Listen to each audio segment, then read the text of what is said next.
अगर आप अपने ज़्यादातर पेमेंट्स कैश में करते हैं तो सावधान हो जाइए, क्योंकि आपके पास भी आ सकता है इनकम टैक्स से नोटिस। डिजिटल करेंसी का ज़माना है और सरकार ने भी काफ़ी सारे ऐसे रेस्ट्रिक्शंस लगा दिए हैं कि जहां पर आप सिर्फ डिजिटल पेमेंट ही कर सकते हैं, जिससे कि कैश के ट्रांजैक्शंस लिमिटेड हो और लोग ज़्यादातर डिजिटल करेंसी में ही डील करें या ऑनलाइन मोड से ही पेमेंट करें, जिससे कि ट्रांजैक्शंस को ट्रैक करना इजी हो सके। लेकिन अभी भी बहुत से लोग हैं जो कैश में बहुत ज़्यादा डीलिंग करते हैं, तो ऐसे लोग सावधान हो जाएं, उनके पास आ सकता है इनकम टैक्स से नोटिस।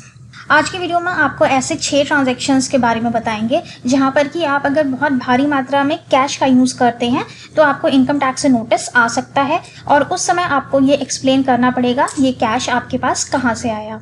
अपनी कैश इनकम का सोर्स अगर आप नहीं बता पाते हैं तो उसे अनएक्सप्लेन्ड कैश क्रेडिट मान लिया जाता है, और फिर उस पर अंडर सेक्शन 68 और 69 of the income tax act tax and penalty charge की जाती है, जिस पर कि 83% के रेट से आपको टैक्स देना पड़ता है, जिसमें कि 60% फ्लैट रेट टैक्स का है। इसके बाद 25% का सरचार्ज लगता है और 6% की आपको पेनल्टी लगती है। अनएक्सप्लेन्ड कैश पर कितना टैक्स लगता है हमने लास्ट वीडियो में आपको बताया था। अगर आपने नहीं देखा है तो आप डिटेल में वीडियो चेकआउट कर सकते हैं, लिंक आपको डिस्क्रिप्शन बॉक्स में मिल जाएगा। वीडियो को स्टार्ट करने से पहले आपसे छोटी सी रिक्वेस्ट, अगर आप चैनल पर नए हैं या हमारे वीडियो को पहली बार देख रहे हैं तो चैनल को सब्सक्राइब करना मत भूलिएगा। साथ में जो बेल का आइकन है उस पर ज़रूर क्लिक कर दीजिएगा, जिससे कि हमारे वीडियोस अपलोड होते ही आपको उसका नोटिफिकेशन मिल जाए। चलिए स्टार्ट करते हैं आज का वीडियो और जानते हैं कि कौन से 6 ट्रांजैक्शंस हैं जिनमें कि आपको कैश का यूज़ कम से कम करना है, जिससे कि आपको इनकम टैक्स से कोई भी नोटिस ना आए। तो इसमें जो फर्स्ट ट्रांजैक्शन है वो है प्रॉपर्टी की सेल एंड परचेज। जब आप प्रॉपर्टी कैश में खरीदते या बेचते हैं तो इसकी जानकारी property registrar income tax department को दे देता है। प्रॉपर्टी रजिस्ट्रार के लिए कंपल्सरी है कि अगर कोई व्यक्ति 30 लाख रुपए से ज़्यादा की डील कैश में कर रहा है तो वो इनकम टैक्स डिपार्टमेंट को इसकी सूचना देते हैं एसएफटी के द्वारा। एसएफटी एक रिपोर्ट है जो कि रजिस्ट्रार इनकम टैक्स डिपार्टमेंट को देता है, और ये सिर्फ उन केसेस में बनाई जाती है जहां पर कि 30 लाख रुपए से ज़्यादा की डीलिंग कैश में हो रही है।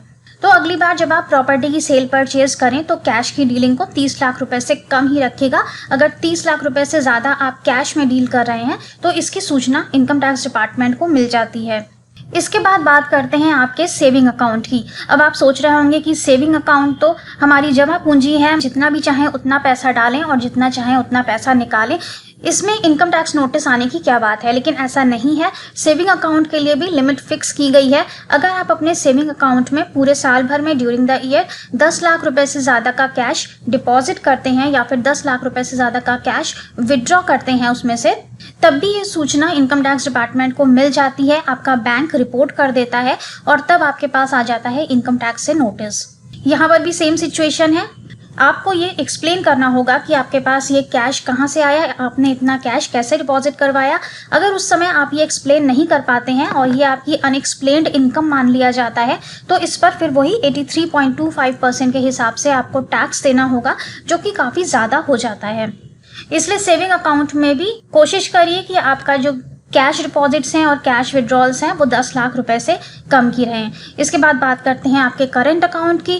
करंट अकाउंट में पूरे साल भर में आपको 50 लाख रुपए की लिमिट मिलती है कैश में डील करने के लिए। अगर आप 50 लाख रुपए से ज़्यादा का कैश डिपॉजिट करते हैं या 50 लाख रुपए से ज़्यादा का कैश विड्रॉ करते हैं पूरे साल भर में, तो इसकी सूचना आपका बैंक इनकम टैक्स डिपार्टमेंट को दे देता है। और इस केस में भी आपके पास इनकम टैक्स नोटिस आ सकता है एक्सप्लेन करने के लिए कि आपके पास ये कैश कहाँ से आया। इन केस आप एक्सप्लेन नहीं कर पाते हैं तो आपको 83.25% के हिसाब से टैक्स एंड पेनल्टी लगती है। इसके बाद आता है हमारा क्रेडिट कार्ड।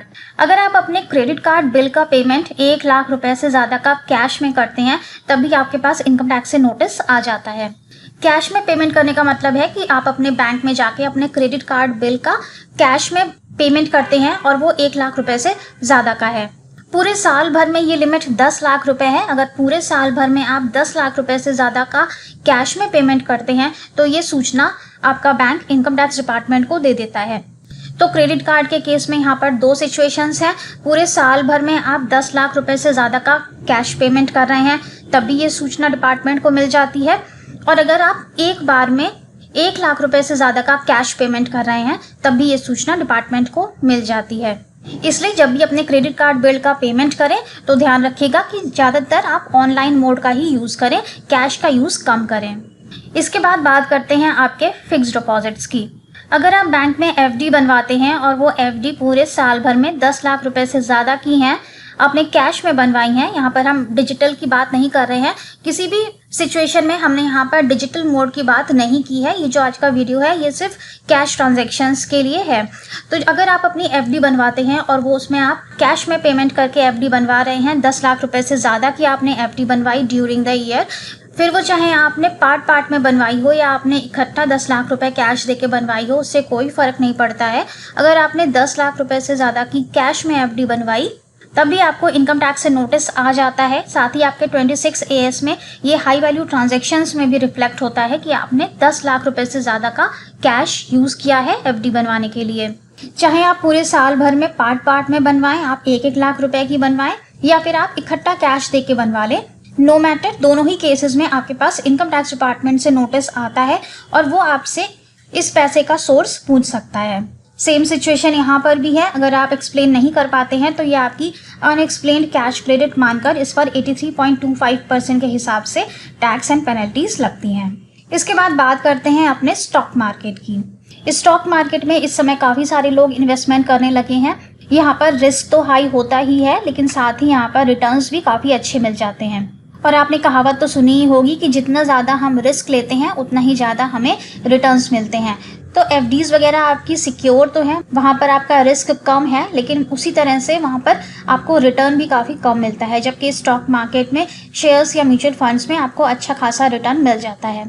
स्टॉक मार्केट में भी अगर आप शेयर्स में डील करते हैं, म्यूचुअल फंड परचेज करते हैं, फ्यूचर ऑप्शंस परचेज करते हैं, डेरिवेटिव्स परचेज करते हैं, तब भी अगर आप कैश में डीलिंग करते हैं और साल भर में आपने 10 लाख रुपए के ट्रांजैक्शंस कर लिए कैश में, तो आपको इनकम टैक्स से नोटिस आ जाता है। क्योंकि सभी स्टॉक एक्सचेंजेस या फिर AMCs को ये कंपल्सरी है कि जो भी लोग 10 लाख रुपए से ज़्यादा की कैश डीलिंग करेंगे पूरे साल भर में, वो इनकम टैक्स डिपार्टमेंट को रिपोर्ट करते हैं SFT के थ्रू। इसलिए शेयर्स या म्यूचुअल फंड के केस में भी अगर आप 10 लाख रुपए की लिमिट को एक्सीड करते हैं तो वहाँ पर भी आपको इनकम टैक्स से नोटिस आ जाता है। उसका सोर्स एक्सप्लेन करने के लिए ये कैश आपके पास कहाँ से आया। ये 6 हाई वैल्यू ट्रांजैक्शंस हैं जिनमें कि कैश में डीलिंग करने के लिए लिमिट रखी गई है, और अगर आप इन लिमिट को एक्सीड करते हैं तो आपके पास इनकम टैक्स से नोटिस आ जाता है सोर्स एक्सप्लेन करने के लिए। इसलिए अगर आप कैश में डीलिंग करना चाहते हैं तो आप इन लिमिट्स के अंदर रहकर ही कैश में डील करिएगा, जिससे कि आपको फ्यूचर में कोई परेशानी ना हो और इनकम टैक्स से आपको नोटिस ना आ सके। होप कि वीडियो आपके लिए यूजफुल रहा होगा। हमारे चैनल को सब्सक्राइब करना मत भूलिएगा। वीडियो अच्छा लगे तो लाइक एंड शेयर कर दीजिएगा। Thank you so much for watching this video. Have a nice day. Stay safe and healthy. Bye bye.